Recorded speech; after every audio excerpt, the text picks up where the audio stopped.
माननीय सदस्य Shrimati Mala Rai ji. Thank you madam.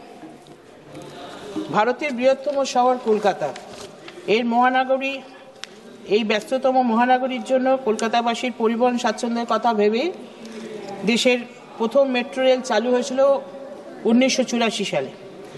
লক্ষ্য ছিল দ্রুত গতিসম্পন্ন যানবাহন ব্যবস্থার মাধ্যমে শহরের জনজীবন সচল রাখা।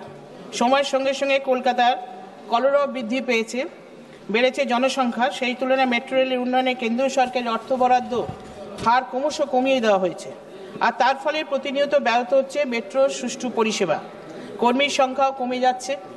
অফিস টাইমে প্রচণ্ড ভিড়ে যাত্রীদের ভোগান্তি চরমে পৌঁছে গেছে।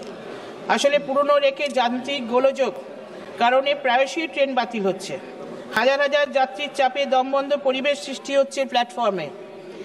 যাত্রীদের নিরাপত্তা বিঘ্নিত হচ্ছে, জীবনের ঝুঁকি নিয়ে যাতায়াত করতে হচ্ছে যাত্রীদের, এবং প্রচুর দুর্ঘটনাও ঘটছে। কোনো প্ল্যাটফর্মে গ্রিন করিডোর না থাকার ফলে যাত্রীর চাপ বাড়লে লাইন পড়ে যাওয়ার আতঙ্কে ভুগছে মানুষ। রেল দপ্তর নতুন রুটে মেট্রো উদ্বোধন করলেও পুরনো রুটের প্ল্যাটফর্ম, রেল ট্র্যাকের সংস্কার, ট্র্যাক ফিটিং এবং সিগন্যাল আপডেট করার কাজে গুরুত্ব না দেওয়ার ঝুঁকি ক্রমশ বেড়ে চলেছে।